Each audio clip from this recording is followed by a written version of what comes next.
Always true. The world is off course by every measure that matters. Hunger is rising, inequality is widening, and the rules meant to restrain power are being broken in plain sight. 30 years after leaders vowed at a historic conference in Copenhagen to end hunger, lift millions out of poverty, and rebuild the global social contract, that promise is unravelling. At the same time, the UN Charter itself, meant to uphold international peace and security, is being violated with alarming frequency, from Ukraine to Gaza to Sudan. Vetoes paralyse the Security Council, and the system designed to protect the vulnerable is struggling to defend its own credibility. So can the UN still deliver social justice in an age of cascading crises?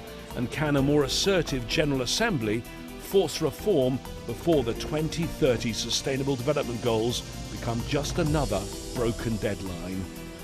The President of the UN General Assembly, Annalena Baerbock, talks to Al Jazeera. Annalena Baerbock, President of the UN General Assembly, thank you for talking to Al Jazeera. The Sustainable Development Goals, part of the development agenda of the UN, the 2030 agenda, 17 goals, and you're supposed to get there by 2030 with those goals. But you're way off. You're not going to meet those targets, are you? Yes and no, because there are certain parts where we made big progress. For example, lowering the unemployment rate. Globally, it has been at 30%. It came down to 5%. However, and this is a negative part of the story, the divide has been becoming deeper. Also on education, for example, there are many areas in the world where especially girls could not go to school. But these weren't a la carte targets. You weren't supposed to just take some. You were supposed to meet them all. That was the plan, wasn't it? Yes, but I mean, it's always the same in life. Should you give up because you didn't deliver 100%? I mean, then we would be worse off for everybody else as well. So obviously we have to do more. And the thing is that, for example, SDG 2, the most important one, fighting hunger globally. The promise was that there would be no hunger in the world anymore, and obviously we see epicenters of hunger. But the point is that it's not a lack of money, but the problem is that we are facing conflicts and crises, we are facing the climate crisis and bad policy decisions. So we have to tackle the roots and causes for not reaching every goal and for the injustice. And therefore, for example, ceasefires, peace and security is highly interconnected with delivering on ending hunger in the world. And the opposite is also true, because there are some out there saying we should only focus on peace and security, but there will never be long-lasting peace and security if we are not delivering on SDG 2, ending hunger in the world. Because if you have nothing left to feed your children, you would move, everybody would move. So displacement puts pressure again on other regions, fueling conflicts there. So this is a vicious cycle, but this can be interrupted with international corporations, with ceasefires leading to peace, with development aid and humanitarian aid in times of crisis, but also with smart investments in agriculture and also fighting the climate crisis. One of the biggest problems, though, is that the biggest donor for the United Nations, the most powerful country in the world, there seems to be a mismatch between what you're trying to achieve with the Sustainable Development Goals. This is all the world working together, collaborating. That doesn't sound much like America first. They have chosen a different agenda, but again, should that mean that nobody else is delivering to the SDGs anymore? The vast majority of countries around the world understand that social justice is heavily connected to peace and security, that delivering on the SDGs is not an act of charity, it's not even an act on humanity. It's in the self-interest of every state around the world, because as we are so deeply interconnected, CO2 emissions do not care for any borders, they don't have any passports. Same goes with migration flows. If you're starving, you're literally pushed to move to another area, and therefore delivering on the SDGs is deeply in the self-interest of every country around the world. Of course, part of the SDGs, and it's also taking place in the latest COP climate conference being held in the Brazilian rainforest, is the climate crisis. Again there, I have to bring up the US. Trump has pulled out of the Paris climate agreement. You have a difficult divide to bridge as the PGA. You have President Trump, who says the climate crisis is the greatest con job ever perpetrated on the world, a hoax and a scam. And you have other member states like Tuvalu and Kiribati, who scientists say are soon going to be submerged under the sea. How do you bridge that gap? Well, the PGA's job, so my job as president, is to deliver on the will of the General Assembly. And if there is no total unity, it's a majority of the General Assembly. And the vast, vast, vast majority of the General Assembly has been crystal clear. So it's not only about Tuvalu and small island states who are literally dying in the oceans because of the melting glaciers, but it's also countries like here in Doha, Gulf countries, which heavily, obviously, are invested into fossil fuels, which are making clear that the future is renewable. And therefore, these countries here, with a lot of monies, are also investing into renewable energy. And as they say, it's the economic stupid, and the world moves where the money goes. And if we see the latest investments in the last years, they are heavily into renewable energy. So the world is moving in this part, be it because of moral convictions that island states also have a right to survive, be it out of financial interest because the financial projects lie in the renewable energy field. But the decision is clear that the future is renewable. You are the 80th President of the UN General Assembly. This is an important anniversary, the 80th anniversary of the UN and the UN Charter. This is the rule book of the international community. But it seems people are not obeying that rules-based international order, whether it is Russia invading Ukraine, whether it is Israel attacking Iran, the US attacking Iran, Israel and Iran attacking Qatar. Everyone is breaking the rules, including permanent members of the UN Security Council. We're in a new world where this doesn't matter. Might is right now, isn't it? Well, not at all. And obviously, this little booklet is very strong because all these violations of international law, and obviously there are violations of international law, they are so crystal clear that nobody is saying, well, on purpose, we are violating Article 2 of the Charter. Yeah, but explanations are being set on different arguments. So obviously the Charter is crystal clear. There's no doubt about you should not invade your neighbor. It's forbidden. And obviously the answer also of the vast majority is crystal clear because you said, so everybody is invading everybody. No, not at all. The vast majorities of countries knows that if we are not obeying to these rules, this is the end of their own country because many have bigger neighbors.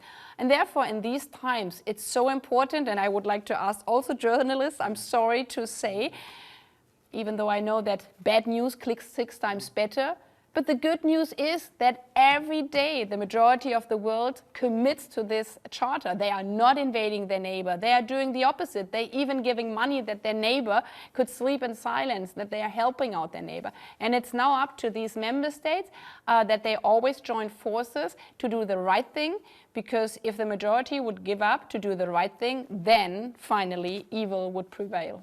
You paint a positive picture, but there is evil prevailing in parts of the world. You just have to look at what's going on in Sudan, the fall of al-Fasher in Darfur to the rapid support forces. We've seen execution, murder and rape. You've seen those reports of what's happened. How important is it that those responsible and those that are backing and arming those responsible are brought to account now? I've been in my previous role to South Sudan, and I've spoken to women, which was even hard to stand their stories. Like one woman was telling me when I was in UNHCR refugee camp sitting with her, that she would have rather wished for that she and her daughter has been shot instead of seeing her being raped over and over again. And she was telling me that she doesn't even get out of her tent anymore But did this woman, did this mother give up? Like you're kind of proposing because the horror is happening? No, she's trying to help her daughter every day. And this is what our job is as the United Nations, as politicians, as world leaders, to try to overcome these hurdles, this evil in the world. And it's easier to overcome it as more as we are united. And the drama also with Sudan is that for a long time, again, this is also broader public attention. It's not only the UN. Because we had also this horrible situation in Gaza. We had to have the conflict from Russia invading Ukraine. That in the news we hardly spoke about Sudan, but al-Fashar didn't happen yesterday. It happened all over the months before. So therefore, first of all, public attention is heavily needed. So therefore, every call of United Nations is very important. Now we need the pressure on the conflicting parties. This is a civil war, obviously supported also from the outside. We had a conference in London last spring where all the countries from the region came together, the broader international community, making clear that the support of the different actors, if they're doing violations of international law, has to stop. And for now, we need a ceasefire. We need access for humanitarian aid, and building on that one, obviously similar as in other horrible situations in the world, we need a pathway to peace. But what I would like to underline, the situation is horrible.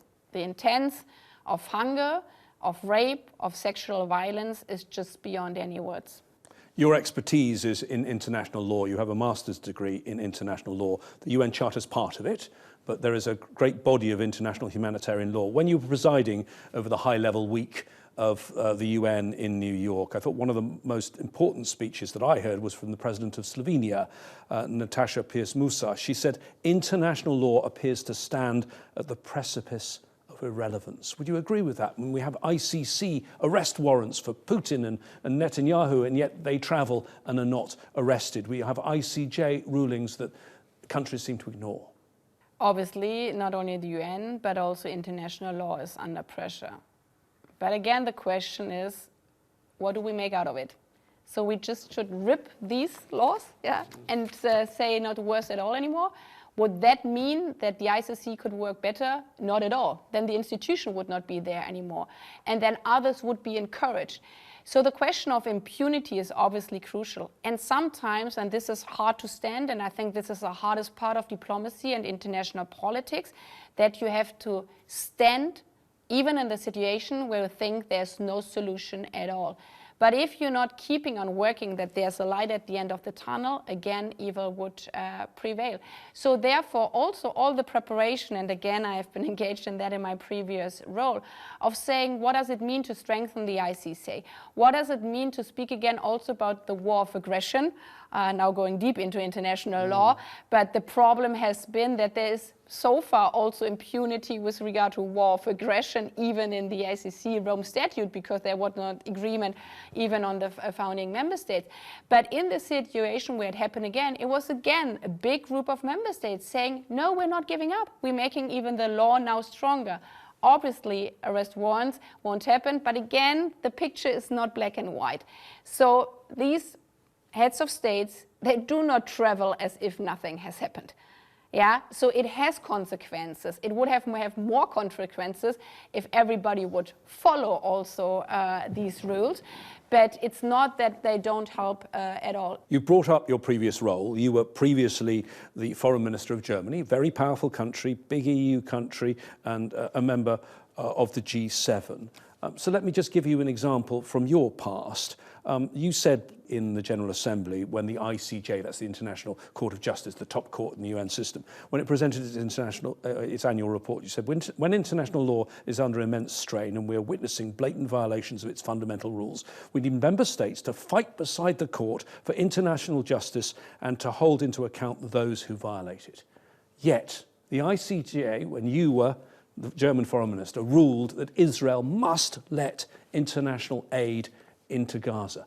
Where was the German pressure at that time? Because not letting the aid in led to a famine, and Germany still supported Israel. In fact, it was only in August last year that Germany finally stopped giving arms, sending arms to Israel. Again, I would really like to ask to be very precise. Where was Germany? The back then German foreign minister was always there at the border crossing, discussing with the Israeli government about every humanitarian truck. But you had levers. You had levers you could use. Sorry, but you said where was Germany? I was there many, many times. I knew the amounts of trucks coming in every day. I was negotiating with the Israeli government on, back then, 500 trucks. It came down to 0 in the spring. I was not foreign minister then anymore. It was not only depending on me. But I would really like to ask that we are very precise here. And also, obviously... But with hindsight, seeing how it ended up in famine, do you think you should have been tougher with Israel? Now you know what happened at the end, famine, and the number of deaths at the end. Do you think now, thinking back, perhaps I should have been tougher. Perhaps I should have pushed for our coalition and the Chancellor to stop weapon sales much earlier. We did stop weapon sales before. In the end. No. Again, but we are also by German law. You're not allowed to speak, especially in this field, what you decide in internal decisions. And if you would follow German parliament debate, the now ruling party criticized us for not delivering weapons anymore. Again, this is why it's important in social media times and in these times that we draw the whole part of the picture. Yes, Germany always had an important role also in relation with Israel, and it still has. And I was also here at the university explaining with students for that we do have this role because my country 80 years ago murdered 6 million people, and this is our responsibility. Why, for example, in this whole discussions, we always underlined breaching international humanitarian law is a breach of international humanitarian law, full stop. I always criticized it. What Germany also did back then was saying if we want to have a peace plan, we need security guarantees for the people of Israel that they are never being attacked like the 7th of October again. And actually this part is now in the peace agreement 142 countries adopted to, saying down Hamas has to lay down its weapon, because to find agreement on this peace agreement and ceasefire, the question of what it is with regard to the broader community in the Arab world for the security. So this is not an either of.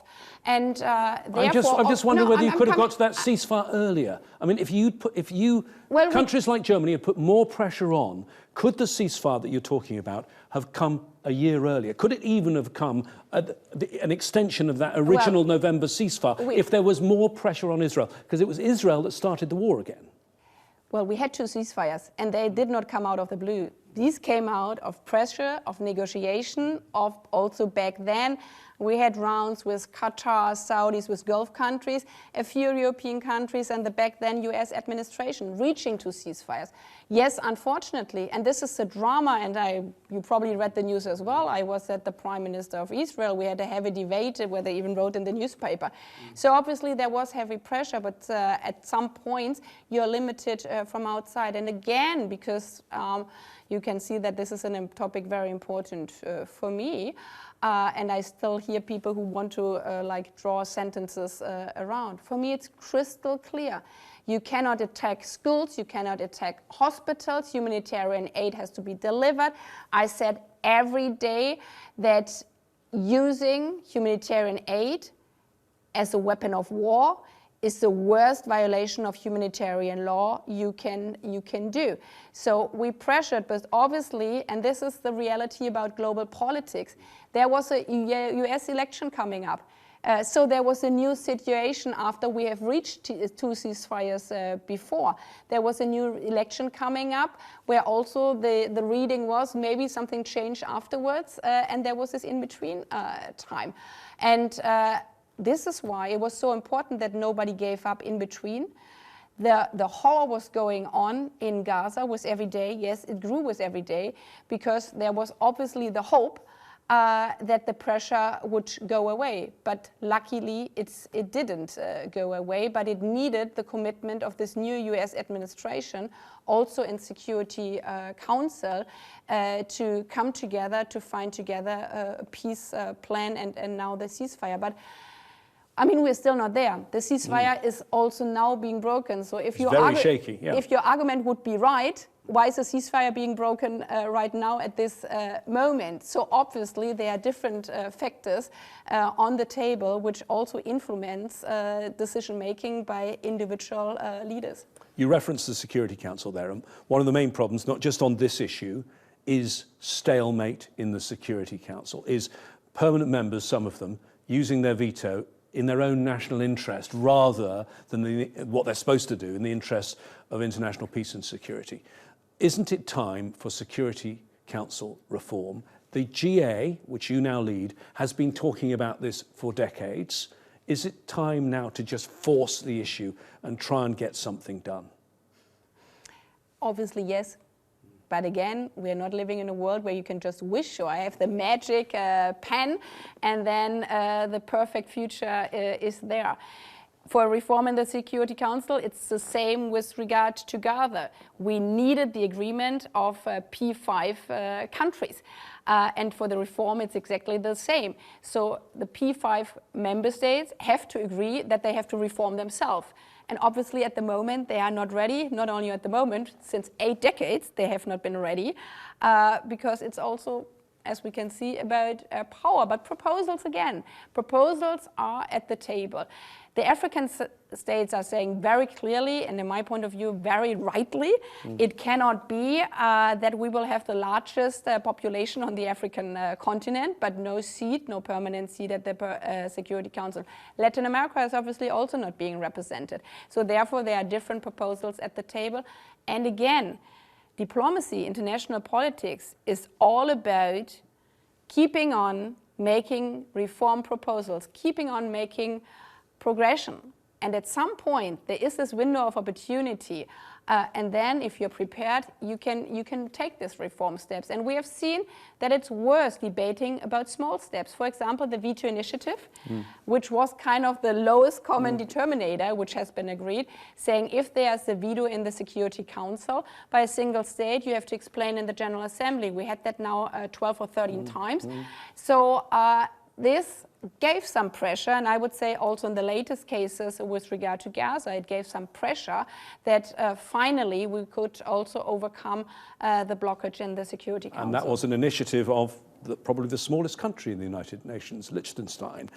Civil society are pushing another possible route in the charter that you've got next to you. Article 109 says that there could be a general conference of all of the members of the United Nations, could take place and happen if there was 2/3 of the members voted for it and a vote of any 7 members of the Security Council. Yes, when you've redone the charter, you'd have to have a vote and the permanent member could block it. But wouldn't that be a way of triggering this debate and having it now? What do you make of this argument of going down the article of that 109 route?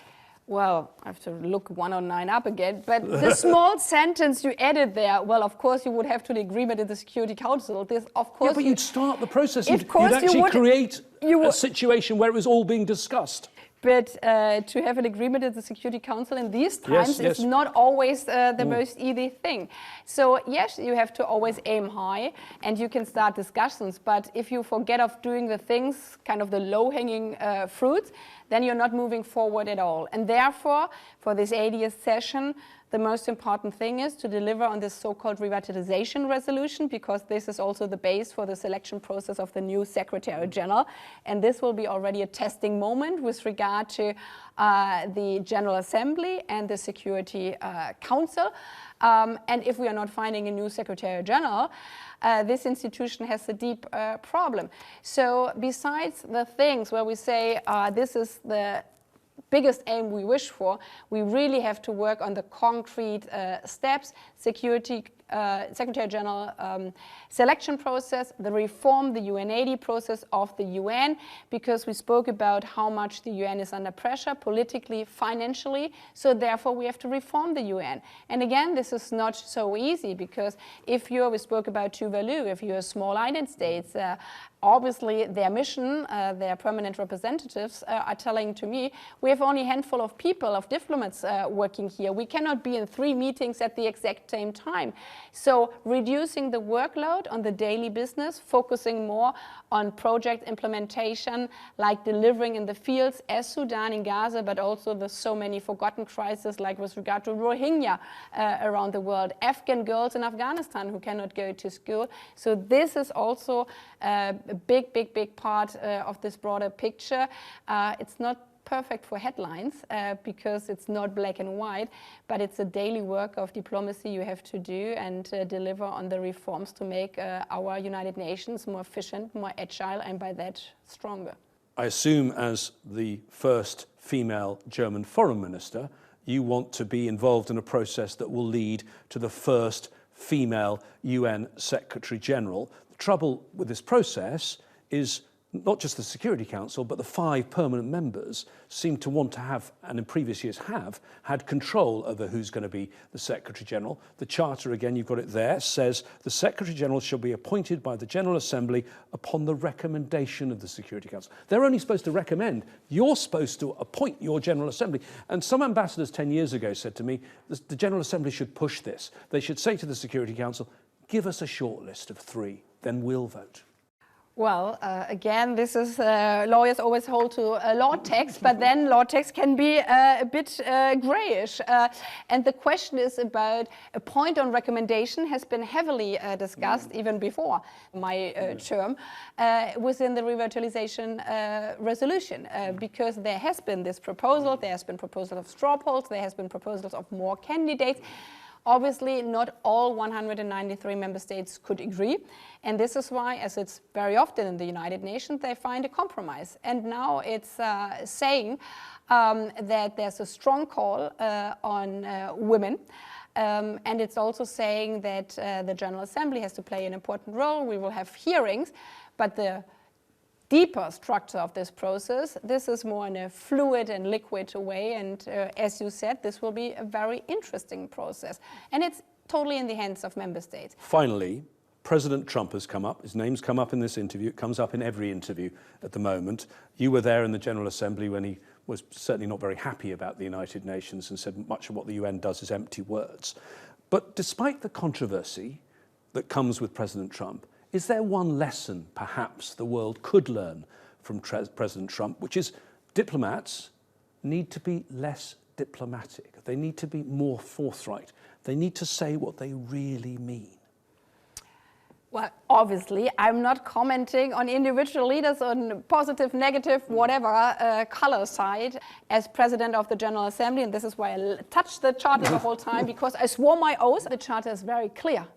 The Charter says that member states have to defend it, and therefore the president of the General Assembly has to defend this Charter and every principle and article in it, and has to speak up whenever the Charter is being violated. And it's also for the member states to speak up whenever this Charter is being violated. Unfortunately, these days, they have to speak up a bit too often because the Charter is being violated a bit too often. So therefore, obeying to the Charter means also delivering to the people that we can focus on social justice and working together for everyone. Annalena Baerbock, President of the UN General Assembly, the 80th President, thank you for talking to Al Jazeera. Thanks a lot.